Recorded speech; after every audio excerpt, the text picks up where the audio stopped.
इसे हम देखते हैं कि देश का निवल अर्जन धनात्मक हो सकता है, निर्यात का मूल्य ज़्यादा हो तो धनात्मक प्लस में जा सकता है। कब? जब हम कमाए ज़्यादा और खर्चा कम करें, तभी तो हम सही रहेंगे, प्लस में रहेंगे। निर्यात और ऋणात्मक हो सकता है यदि हम मंगाएंगे ज़्यादा, यानी आयात का मूल्य निर्यात की अपेक्षा अधिक है। या शून्य हो सकता है यदि आयात निर्यात के मूल्य समान हो, 10 रुपये का बेचा और 10 रुपये का मंगाया, तो हम एकदम शून्य में चल रहे हैं। हम प्राप्त अर्जनों का योग करते हैं तो हमें उस वर्ष के लिए देश का सकल घरेलू उत्पाद प्राप्त हो जाता है। सकल राष्ट्रीय उत्पाद में योगदान देने वाले सभी क्रियाकलापों को हम आर्थिक क्रियाएं कहते हैं। आर्थिक क्रियाएं किसे कहा जाता है?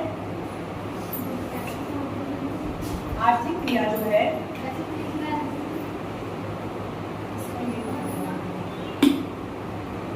इसे निकालने का मतलब है कि बस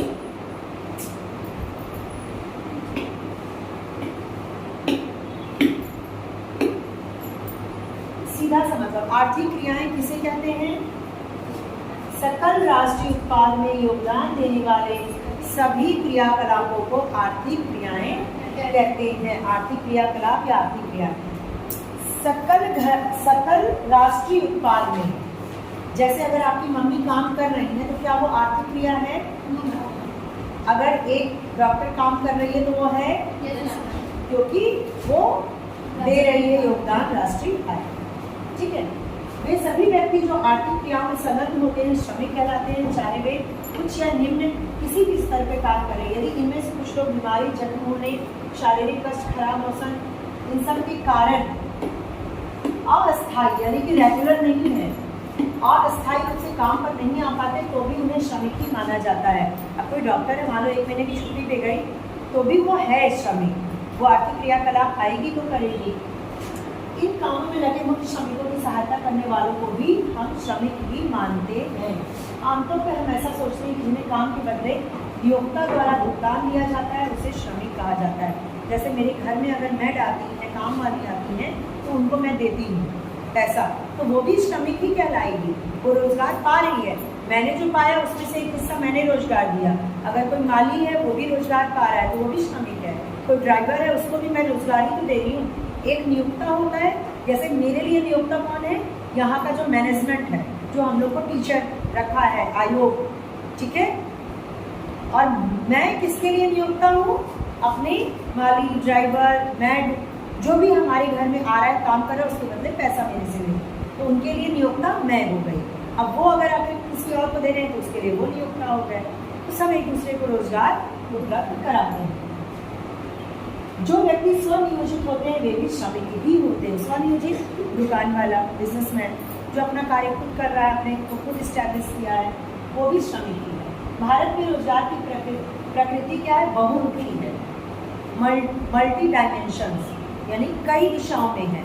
ऐसा हम नहीं कहते कि हमारे यहाँ जो रोजगार है केवल खेतों में ही है या केवल फैक्ट्री में ही है, नहीं, सेवाओं में भी है, खेतों में भी है, फैक्ट्री में भी है, कई तरह से हमारे यहाँ रोजगार बटा होता है। कुछ लोगों को वर्ष भर रोजगार प्राप्त होता है तो कुछ लोगों को वर्ष के कुछ महीने ही। वर्ष के कुछ महीने किसको रोजगार प्राप्त होगा? जिनका रोजगार मौसम पे डिपेंड हो। जैसे रजाई वाला, अभी ठंडी का दिन आ रहा है तो जो रुई धुलते हैं, रजाई है, उनका खूब अच्छा चलेगा। छात्री वाला कोई है तो बारिश में चलेगा, ठीक है। तो ये मौसम पे डिपेंड, कृषि भी मौसम पे डिपेंड है।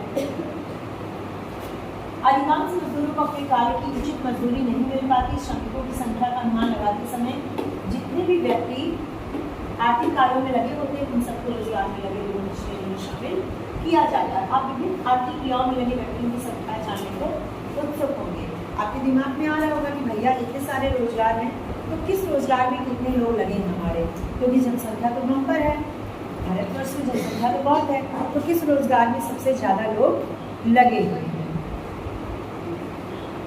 तो यहाँ पे दिया है 1718 में भारत की कुल श्रम शक्ति का आकार 471 मिलियन आंका गया, क्योंकि देश के अधिकांश लोग ग्रामीण में निवास करते हैं। ग्रामीण श्रम बल का अनुपात भी शहरी श्रम बल से अधिक है। क्यों? क्योंकि गांव में जो श्रम बल है, दिमाग, मानसिक कार्य नहीं, शारीरिक कार्य, वो ज़्यादा होता है। क्यों?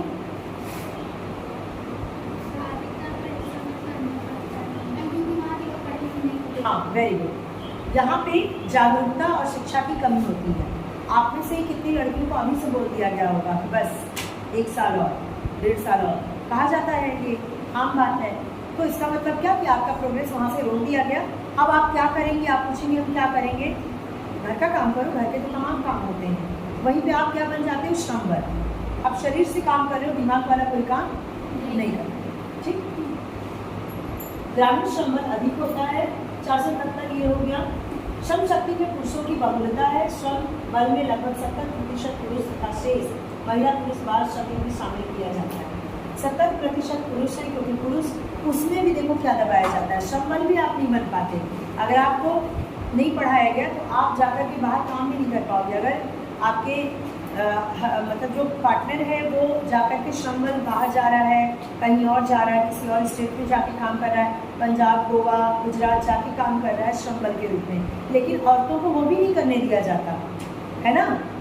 आप अगर किसी फैक्ट्री में जाके काम करना चाहो गुजरात में या फिर बॉम्बे में, तो आपको जाने दिया जाएगा नहीं। तो आपको बिल्कुल ही न तो श्रमिक रह गए, न मानसिक तौर पे काम कर रहे हो, न शारीरिक तौर पे कर रहे हो, बस एक क्या हो गया। ग्रामीण क्षेत्र में महिला श्रमिक कुल श्रम बल का 1/3 है, तो शहरों में केवल 20% महिलाएं श्रम बल में भागीदारी करती हैं। महिलाएं खाना बनाने, पानी लाने, ईंधन मिलने के साथ साथ खेतों में भी काम करती हैं। उन्हें नकद या अनाज के रूप में मजदूरी नहीं मिलती। कितने मामलों में कुछ भी भुगतान नहीं किया जाता। इसी कारण इन महिलाओं को श्रमिक वर्ग में भी शामिल नहीं किया जाता। जो मैंने अभी बात की ना, मजदूर भी बनने लायक नहीं, तो आपसे काम लिया जा रहा है फ्री में, आपका कहीं कंट्रीब्यूशन नहीं है, किसी चीज़ में नहीं। कहते हैं ना बोझ, धरती पे बोझ इसी को कहते हैं मेरे नज़र से। तो बोझ नहीं बनना है तो थोड़ा सा मेहनत करो अभी से। इसी कारण इन महिलाओं को श्रमिक वर्ग में भी शामिल नहीं किया जाता। और शास्त्रों का आग्रह है कि महिलाओं को भी श्रमिक ही माना जाना चाहिए। क्या आप समझते हैं? मुझे नहीं लगता। अगर ये कह रहे हैं इसको श्रमिक माना जाए, मैं कहती हूँ नहीं माना जाए। अगर हम श्रमिक मान लेंगे और कहेंगे कि इनको जो मिल रहा है वो इनका वेतन है, जो कहा जाता है घर के काम करो, खाने पीने की क्या कमी है, कोई भीख थोड़ी ना है यार। हम जितना मेहनत घर में कर रहे हैं, अगर हम और कहीं भी करेंगे तो हमें एक बंधा हुआ वेतन मिलेगा, हमारा कुछ वसूल होगा, इज्जत होगी। घर के काम करके मुझे तो नहीं लगता बहुत इज्जत, वो तो उन पर डिपेंड है, सामने वाले के जितना देना चाहे दें, नहीं तो मुझे नहीं लगता कि इनको श्रमिक माना जाना चाहिए। मेरा मानना ये है कि औरतों को बनना चाहिए, अपने को साबित करना चाहिए। जो डिज़र्व करती है सबसे पहले तो काबिल बनो, और जितना बन पाए, जितना डिज़र्व करते हो उतना काम लो। काम नहीं मिल रहा छीनो काम, कहीं से करो, कुछ करो, लेकिन करो। पुतला बनने से किसी का भला नहीं होने वाला। वरना नेताओं का पुतला जलाया जाता है ना, तो क्या नेता जल जाते हैं? इसी तरह आप जब पुतला बनोगे तो चाहे आपको जितना सजा दिया जाए, दे दिया जाए, ये मन उससे नहीं भरेगा। ठीक, लोगों की रोजगार में भागीदारी, श्रमिक जनसंख्या अनुपात जिसका प्रयोग देश में रोजगार की स्थिति के विश्लेषण की सूचक के रूप में किया जाता है, यह जानने में सहायक है जनसंख्या का कितना अनुपात वस्तु सेवाओं के उत्पादन में सक्रिय है। उत्पादन 2 टाइप का होता है, मैंने बताया भी आप लोग को। वस्तु का उत्पादन होता है और सेवाओं का उत्पादन का क्या मतलब है? उदाहरण सरस्वती बताओ कोई भी।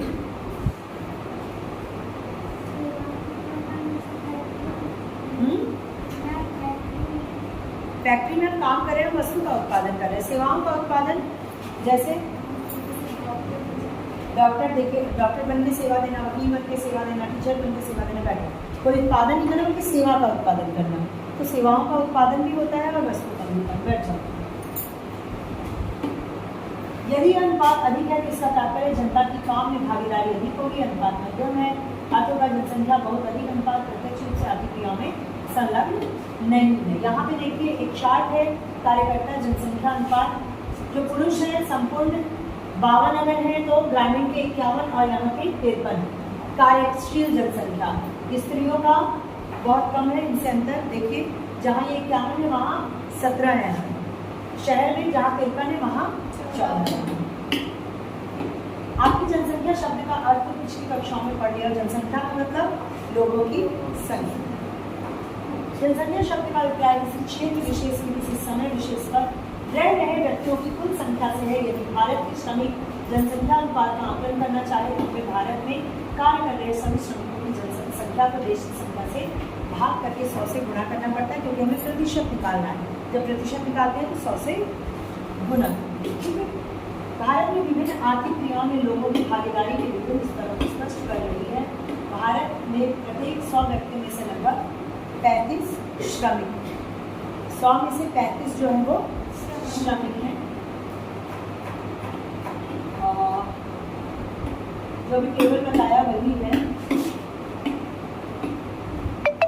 शहरी क्षेत्रों में एक बड़ा भाग विभिन्न शैक्षिक संस्थाओं में अध्ययन कर सकने में सक्षम है। शहरी जन समुदाय को रोजगार की विविधतापूर्ण अवसर सुलभ हो जाते हैं। वे अपनी शिक्षा और योग्यता के अनुरूप रोजगार की तलाश में रहते हैं। ग्रामीण क्षेत्र के लोग घर पर नहीं बैठ सकते क्योंकि उनकी आर्थिक दशा नहीं है। पूरे का मतलब मैं बता दूं आपको, शहरी बेरोजगारी, ग्रामीण बेरोजगारी। शहर में जो लोग हैं अगर काबिल बन जाते हैं तो वो वेट करते हैं, क्योंकि माँ पिता संपन्न है, उन्हें खिला सकते हैं। पढ़ाई खत्म करने के 4-5 साल तक वेट करते हैं अपने योग्य का काम ढूंढने के लिए। इसको कहते हैं वैकेंसी आई, फॉर्म आया, फॉर्म भरा, परीक्षा की तैयारी कर रहे हैं, परीक्षा दिया, फेल हो गए, फिर वेट कर रहे हैं, फिर तैयारी कर रहे हैं, तो वो बेरोजगार ही है। उतने दिनों तक वो बेरोजगार। लेकिन ग्रामीण क्षेत्रों में इतनी आर्थिक दशा अच्छी नहीं होती कि वो वेट कर सके, उनको बैठा के खिलाया जा सके। समझ रहे हो? गांव में, शहरों में लड़कों को कई साल दिए जाते, भैया तैयारी करो, हो जाए, चलो मैं, माँ बाप सपोर्ट दे सकते हैं क्योंकि वो सक्षम है। लड़कियों को थोड़ा कम, लेकिन उनको भी दिया जाता है कुछ साल कि तैयारी कर लो, निकल जाओ। लेकिन गांव में करते करते ही, मतलब पढ़ाई करते हुए ही लड़कियों को तो विदा कर दिया जाता है, लड़कों को काम में लगा दिया जाता है कि इतनी औकात नहीं है कि तुम्हें बैठा के खिलाएं। तो ये सारा जो वजह है, जड़ है, कहाँ है, क्यों ऐसा है? हमने कहा वो आर्थिक रूप से इतने स्ट्रॉन्ग नहीं है, कमजोर है। वो क्यों कमजोर है? क्योंकि गरीब है। क्यों गरीब है? शिक्षित भी तो गरीब, एक तरह से बेरोजगारी है ना शहर वाला, कि हमें शिक्षा है, काबिल है, हमने कई साल वेट किया। Very good. जड़ कहाँ है? ये जनसंख्या बढ़ा कौन रहा है? क्या मानसिकता है बढ़ाने की? खास करके गांव में जागरूकता की कमी। वो सोचते हैं मेरा एक बिटवा होगा तो 1 लोग की कमाई होगी, 5 बेटे होंगे तो 5 लोग की कमाई बैठ के खाएंगे, और उस 5 में से एक भी रोजगार नहीं पाता है। अगर हर लोग 5-5 बेटे करने लगे, बेटियां करने लगे, तो सोचो जनसंख्या कितनी ज़्यादा वैसी ऑलरेडी हो गई, स्कोर हो चुका है। उसके कारण उन्हें ही सफ़र करना पड़ रहा है, उन्हें ही झेलना पड़ रहा है। लेकिन ये जो लिंक है वो कौन बनाएगा? ये लिंक उन्हें कौन समझाएगा? जो पढ़ रहा है, जो स्कूल आ रहा है, आप समझाएंगे। जो हो चुका उसको मिटा नहीं सकते। 5 बेटों को कहाँ गायब करोगे? ऐसा रहता चमत्कार हो जाता, छू, ऐसा तो हो नहीं सकता, होना भी नहीं चाहिए। जो आया उसको जीने का हक। लेकिन अब आप जागरूक हो के आगे जब आप प्रोड्यूस करोगे तो संभल के करोगे, दिमाग में बात गूंजेगी। क्योंकि आप कम से कम इंटर तक तो पढ़े हो ये चीज़ कि हमें जनसंख्या नहीं बढ़ानी, क्योंकि सफ़र हमारे ही बच्चे करेंगे, एक ही अच्छा, 2 ही अच्छा, ताकि उसे उसकी काबिलियत का रोजगार मिल जाए।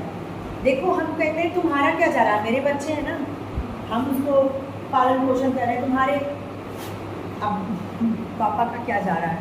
लेकिन ये चीज़ हमें समझनी पड़ेगी, जा रहा है, एक के कारण सबका जा रहा है, सबके कारण सबका जा रहा है। तो ये कहाँ से हमें मिलेगा? इस शिक्षा से मिलेगा। ठीक, आगे वाला कल करेंगे। यहाँ से बात हो रही है, कल कंटिन्यू। कल क्या यार, अब तो छुट्टी है ना, छुट्टी के बाद कंटिन्यू करेंगे।